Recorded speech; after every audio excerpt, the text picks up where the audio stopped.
সকাল থেকে আপনি আপনার গান শোনার জন্য এখানে বসে আছেন। আচ্ছা তাই? আপনি তো ঢাকা থেকে আসছেন এলাকায়।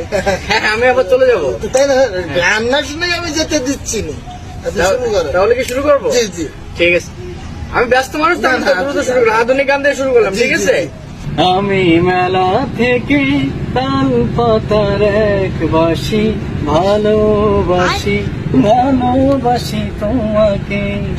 অনেক সাধনার পরে আমি পেলাম তোমার মন, তোকে দিলাম সালাম, হাজার সালাম। সকল শহীদ স্মরণে আমার হৃদয় পিঞ্জিরা পোষা পাখি রে, আমার কান্দাইয়া পাখি সখী, নয়তো কারো জীবনের গল্প আছে বাকি।